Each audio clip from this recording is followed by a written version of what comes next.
to have talkative Tony C. She is a motivational speaker, a life coach, and consultant. And we are here to talk about a very important issue today, and that is domestic violence. This month is Domestic Violence Awareness Month, and it is a subject that's really close to my heart. 1 in 3 women and 1 in 4 men have experienced some form of physical violence by an intimate partner. And 72% of all murder suicides involve a intimate partner. And 95% of those, I'm sorry, 94% of those victims were women. And those are statistics by the National Council Against Domestic Violence. And we're here today to just bring a little awareness and some hope and encouragement for maybe some of our women who find themselves in some difficult situations. And so, Mrs. Talkative Tony C., I'm so glad to have you as our guest here today. Likewise, I am so glad to be here as your guest today. So, tell me a little bit about yourself and why this topic is so important to you. Well, I'm talking to Tony C, and I faced a lot of adversities, and this is one of them. So a little bit about me: I love to give back any way, shape, form, or fashion. But before I was able and willing to become God's servant, I went through a lot of adversity. I overcame it, and I'm still overcoming it. So I love to give back, speak out about it, talk to several people, have all type of events just to give back the show. Those adversities do not and cannot define you unless you allow it to. So, domestic violence is one of my favorite.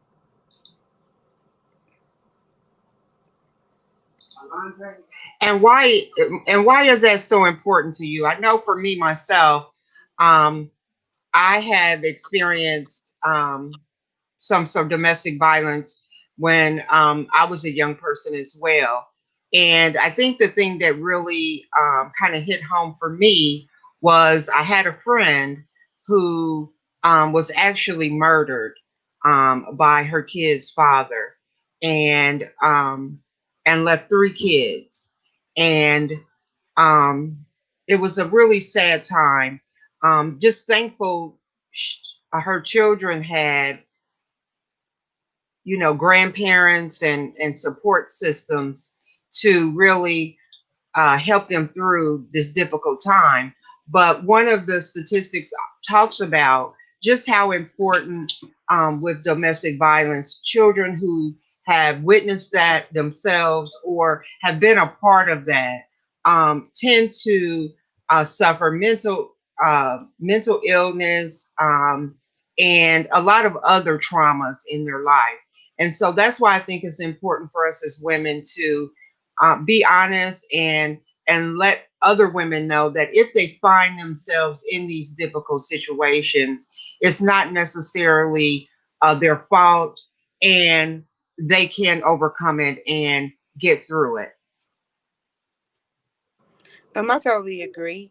And me as well is a survivor from domestic violence. Hmm. And we have to hit the core of domestic violence.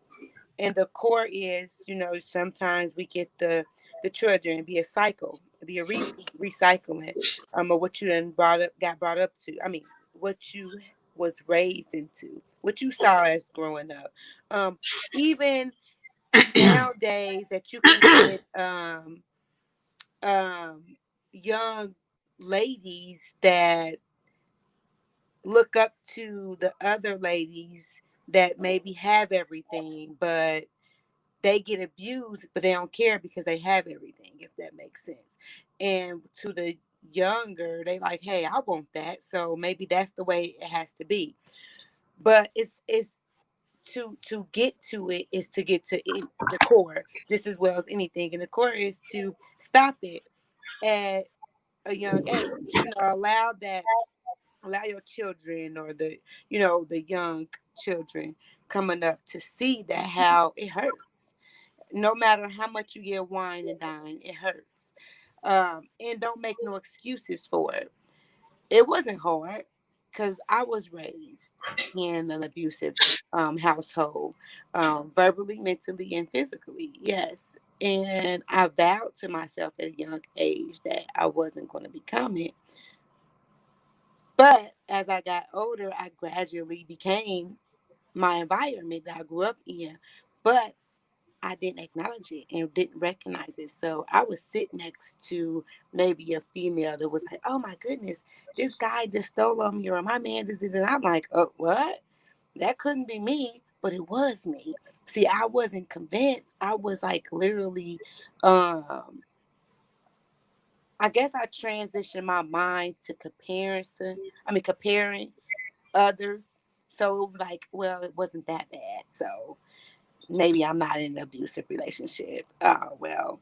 So when you do that comparison and contract, do not do that with other people's relationships, because that will cause you, as long as you not get, okay, so you think you're not getting battered because you didn't get killed, but you're getting beat mentally, physically, and emotionally every day. Getting killed is just a step away. So Absolutely. don't get lost in that realm of comparing your life with the next. That next might seem worse off than yours, because it's not, because y'all both is in the same thing. So once I acknowledged where I was at and how I was living and what was going on, I accept the fact that I was actually getting battered, and I accept the fact that that embarrassing move, and that ashamed, the weak feeling. I accept all that and I push through it, because I look back at my children.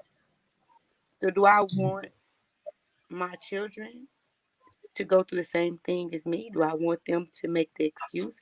Do I want it to be the excuse for me, like it was for my upbringing? I didn't.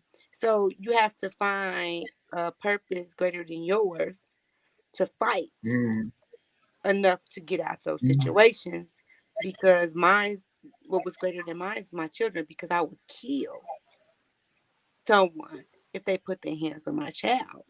But you have to think, me killing someone, I'm getting took away from my children as well. You know what I mean? That's right. That's So right. we all lose. So in order for us to all win, you have to fight harder than what you think you can fight and get out that situation. And I think you brought up a lot of key points, several. One is that, sometimes women tend to sometimes think, well, he didn't hit me. Um, but like you said, if it's emotional and it's mental, it's still abuse. And My it doesn't mean that it can't get to a more physical situation. The worst abuse that scars the deepest is the verbal. Like, it was easy for me to leave the physical, but you know how long it took, and still to this day, that I transition my thoughts of listening to that person tell me I was stupid, I couldn't be nothing, who you think you are, or you are never gonna be amount to anything. All that verbal abuse. You know how long it takes to transition that out your mindset, Hmm. Hmm. versus those scars can heal. But that verbally, consistently getting told something negative every day, all day, it's a fight. And it's almost, as long as you was in it, it might take that long for it to leave, or longer. Hmm. And what you said is so key. I saw a statistic recently that said the average person thinks has about 60 to 80,000 thoughts a day, just the average person. Mhm. And out of those 60 to 80 thousand thoughts, 85% of them are negative, and at least 95% of them are repetitive. And so I think that just speaks to what you said, that how it can be a continuum, because you might have gotten yourself out of that situation, that abusive situation, but if you're still saying those thoughts, remembering those negative thoughts, or remembering the negative things that was said to you, and you continue to repeat it to yourself, even long beyond you're out, like you mentioned, long beyond you're out of um, those violent situations, it still has an impact on you and how you operate and how you think about yourself. And for me personally, that's really what helped me to get out of the situations I was in, because I realized that I had to love myself more. I had to have more self worth. And once I began to really understand who I was and who I was not, it really helped me to constantly overcome some of those negative things that were said to me in those situations. Absolutely. We can't control what pops up in our thoughts, but we absolutely can control how much we dwell on it. Absolutely. So, whatever pops up in those thoughts, find another thing to execute that, to make something else pop up. You don't have to think so long about it. You can think something else. So I started paying attention to that. Like we think a whole lot. And a lot of things do pop up into our brain, but we have to just poop it out the way. Like That's it's like right. popcorn. It's gonna keep on popping until it's finished. But ours never finish, even when we sleep. So we have to learn how to work with it. And working with it is soon when that negative thought pop up, allow a positive thought, or allow something that you're supposed to be doing. Like, oh, I gotta go to the grocery store. Oh, shoot, let me go cook. Boom. Guess what? And then that pops out. So absolutely, definitely find a way to not stick on that one thought. Absolutely. And I think it's important, like you said, to come up with something different. I know for myself, um, it was important for me to create some positive affirmations for myself about who I believed I was. And then also taking the time to, if I thought about some of the negative things that I may have been repeating to myself, coming up with something that was opposite of what that was. So every time that negative thought popped up, I replaced it with this other positive thought. And yes, it takes a lot of work, but we're worth it. Yeah, We're worth absolutely. every second of it. One thing that my abuser always used to tell me, and it took that one last time to dawn on me, was, who do you think you are? Mm, Who do you mm, think you are? You are nobody. You are nothing. You was raised in nothing. Look at your parents. And he just always used to reinforce who he thought and who he made me think I was. And it took this one time that, when you have that one abuser and you've been in history of it, it's like they still can mess with your mind. So it took that one last time. It was probably like 2 years ago. I was transitioning, I'm speaking, having seminars and everything. And he called. And I'm just like, and his negative word that always used to get me, who you think you are? You ain't this, you ain't nothing. You this and that. So I hung up. And I let it weigh on me, but I that's how I knew I transitioned and I was getting stronger.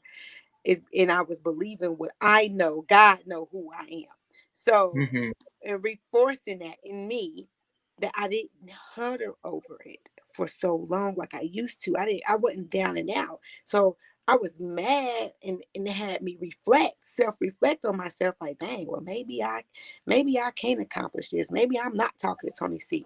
Maybe I'm not gonna have this amazing, career for my children, and a platform, creating platforms for other people, and this and that. Maybe that isn't me. The next day though, I woke up and I was looking in the mirror. Them affirmations is a powerful, phenomenal, extraordinary way to always uplift yourself, and you looking at yourself in that mirror, because that was one of the hardest things I had to do when I had to face who I felt like I was at that time. I was brushing my teeth at this time, and I'm so mad and still questioning who I am and who I'm Mhm. becoming. I started laughing, looking at myself, brushing teeth, just started laughing, smiling big as I don't know what. And I'm like, why are you smiling? And I just said, who are you? Who are you? Who are you? And I just start cracking up. Like, I'm talking to Tony C. Who are you? I'm talking to Tony C, who's going to create all these platforms. I'm talking to Tony C, that the first out of the family to transition and change the cycle. Who are you? The Tony that is not going to allow her children, no matter how much it hurt, to see and witness not another member of the family getting beat on by another guy that's supposed to be a man that loves you mentally, physically, emotionally. Who am I? I am everything. I am that storm. I'm that rain. I'm that rainbow. I'm that pot of gold. I'm everything. I had to reinforce that, and it felt Mhm. so good. It felt so good. It even feel good when I'm talking about it. Like, I am. I am the struggle. I'm not trying to be nothing else but who God already planted me to be, and I'm just walking in the footsteps now. So whether you stay stuck to what you thought you knew of Tony, or you stay walking with the Tony that's becoming, who am I? I'm to becoming, to become. And I think that's so important because, um, you know, I often, and I, even to this day, I still, like you said, not just the positive affirmations, I had to really dig deep and say, who am I? And so one of the key things that helped me to navigate through that, and I still do this on an ongoing basis because we continue to have challenges, even if we've moved beyond some of those experiences. And one of the things that I do and I continue to do is outline some of the promises of who God says that we are and what he promises us. And when you start to think that, who am I? I'm wonderfully and fearfully made. I am more than a conqueror. I am an overcomer. And when you really start to let And I those am imperfect. Exactly. Absolutely. And we're going to make mistakes in on this journey, but we don't let them define us. And that's why this podcast is here for us to continue to talk about the things that may have challenged us throughout our lives, but we're not letting it define who we are, and we're not staying stuck there. We're continuing to walk out the promises and what God has already destined for us to be. And I thought it was interesting too that you mentioned about purpose, that you had to, and for you, it was your children, you had to have a purpose bigger than maybe what you for yourself in order for you to realize that I do deserve better than this. I can get out of this. Talk to us a little bit about that. Well, purpose comes from it. I had to pray deep because I tried to kill myself 3 times. Wow. Yeah. So feeling hopelessness, so that purpose is just digging so deep and praying. I didn't believe in God, not at all. I didn't believe in Jehovah God, Jesus Christ. I knew I believed in, just wanted to be just pure, happy, just peaceful. I just wanted to experience seeing those. You see a person, I used to see one of my best friend, my best friend, and will always be my best friend to this day. She used to be so happy, so happy. She could be about to get kicked out her house and still so happy. And I just wanted that genuine happiness within myself, and I actually thought it was from coming from somebody else, you Mm. know. Um, and and as long as she was my savior to me when I was younger. That was my scapegoat. I was able to, it was either my Barbies or her. And I was able to not live in a dark, clouded space, which was my household. This as long as she was around, she was my rainbow. And that lingered into my young adult years. And I was able to stay in that relationship. It was so toxic, including myself. It was so toxic. I was still able to stay in it just as long as I had my rainbow, and my rainbow was her. Her name is Cicely, but she ended up dying. She ended up getting Mm. killed. And guess what? Oh, well. I didn't have my rainbow. Mm. I have this false imaginary life that I created with my Barbies and my rainbow. So I was only able to live that life because I had those things to make me feel like I really wasn't. It was false. So I had to face me. I had to Mm. face my environment. I had to face what my decisions, my choices I made, what I decided to become at that moment and everything. I had to face it. I had to face it.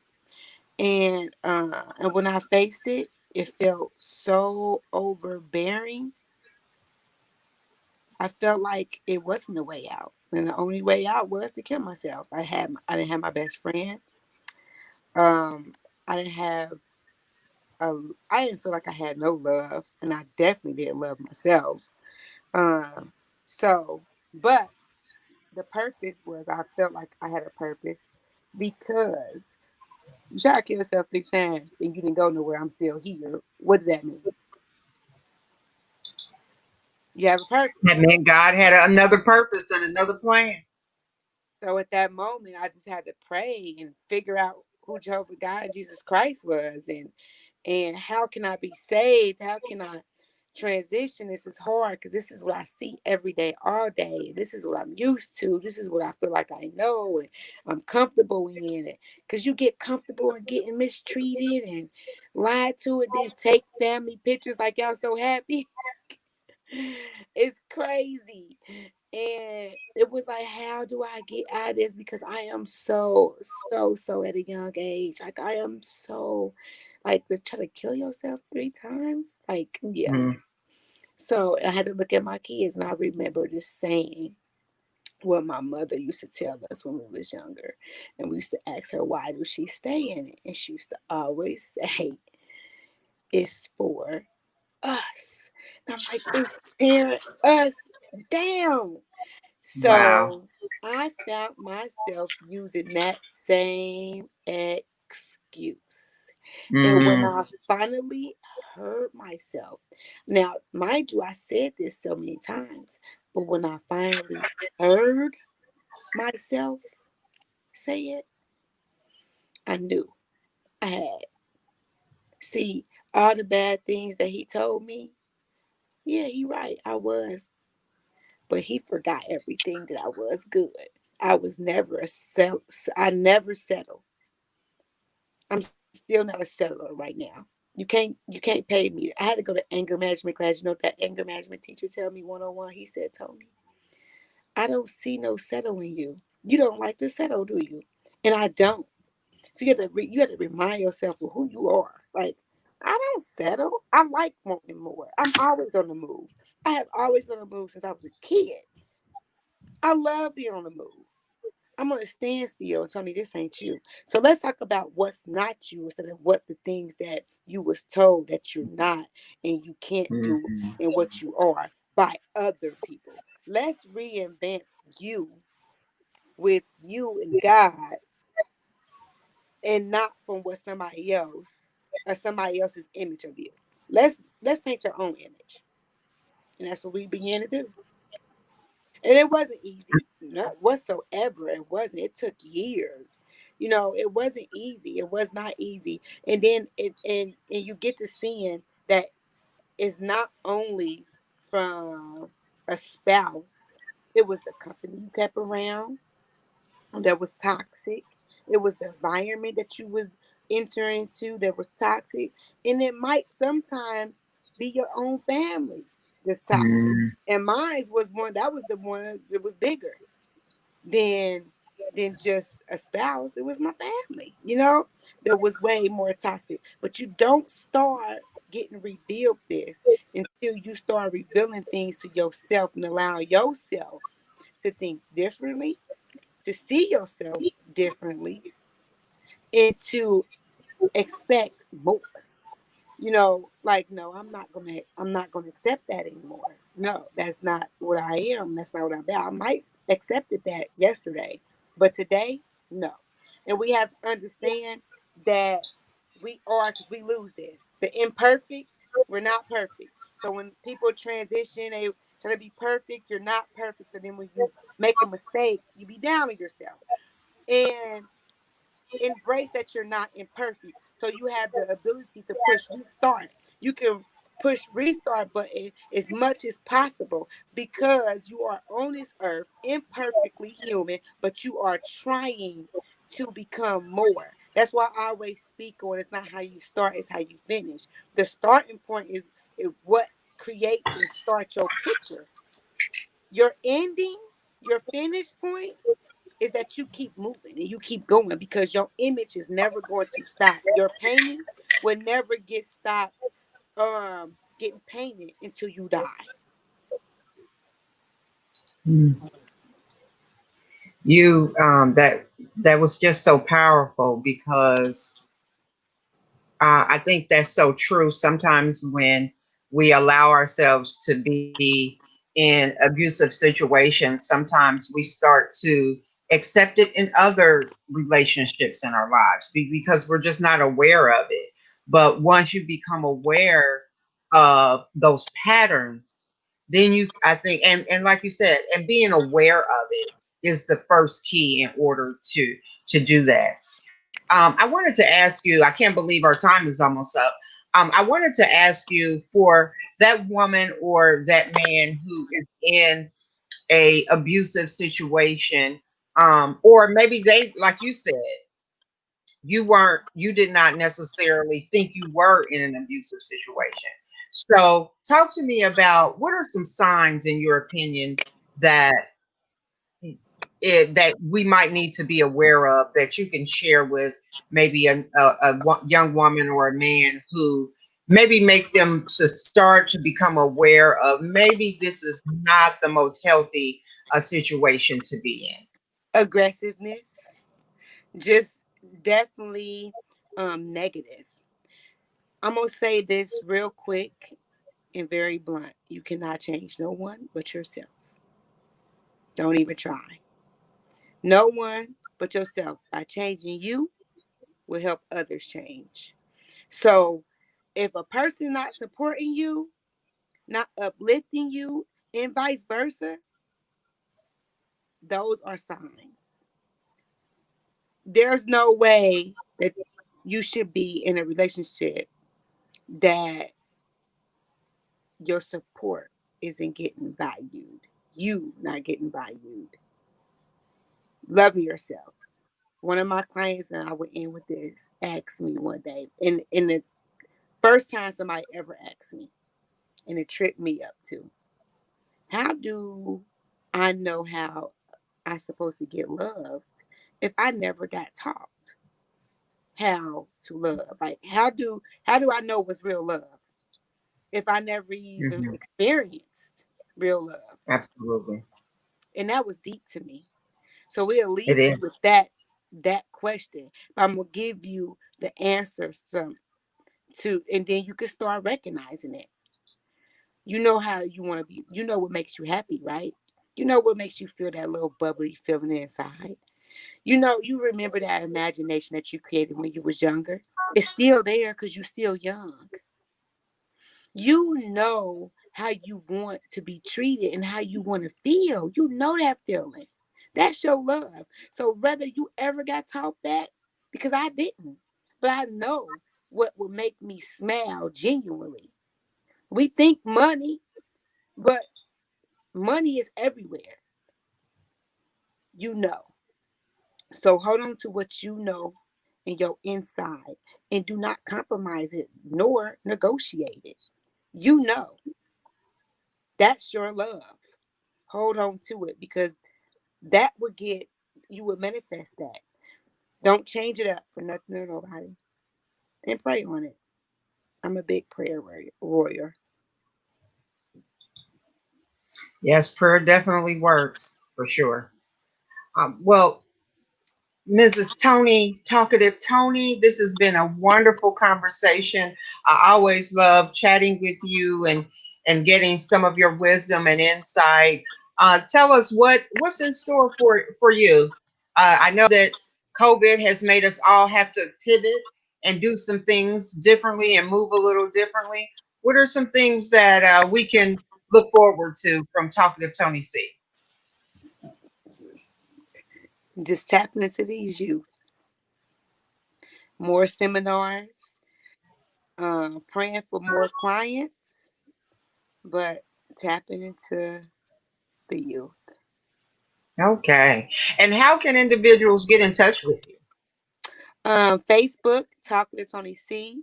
Instagram is the best way. The second best way. Talking to Tony C is at Talking to Tony C. Um, my number, that is the best way to text message. 313-288-9263. 313 area code 288-9263. That's the best way. And then guess what? YouTube, Talkative Tony C, two eyes. So Talkative Tony with two eyes, C. That's all the social media, including my email address. Talkative Tony with two eyes, C at gmail.com. Well, Tony, we really appreciate your courage and your time and your wisdom to really talk about a topic that's really taboo in our community. But I think that the more that we can talk about it, the more that we can save some other women, we can save the young folks that you were talking about. And I think we'll keep this conversation going. Again, this month, October, is Domestic Violence Awareness Month. And if you find yourself in a situation that you think you need to talk to someone, you need to get some resources, we do have a, shelter here, right here in Dayton, Ohio. The WYCA is here. They have a hotline. That number is 937-222 SAFE.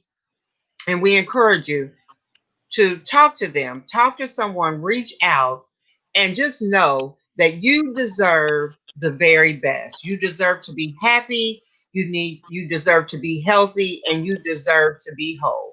And And so no, we you're just not the encourage, only one. and no, you are not the only You one. are not It is alone. taboo. And a lot of people don't want to talk about it, but we're here to talk about it. And so is the Y. They're here to talk to you and help you come up with a plan that's safe for you, your children, and your family. So we just urge you again, if you would like to reach out to some local resources, that hotline again is 937-222 SAFE. And Talkative Tony C, thank you so much. And we look forward for you coming back. And we're talking about some more things of how we have not let our setbacks, our circumstances, and our challenges define who we are. Absolutely. I can't wait. Thank you for having me. Absolutely. Y'all stay blessed. You do too. And God bless. Have a great day. You too. Thanks.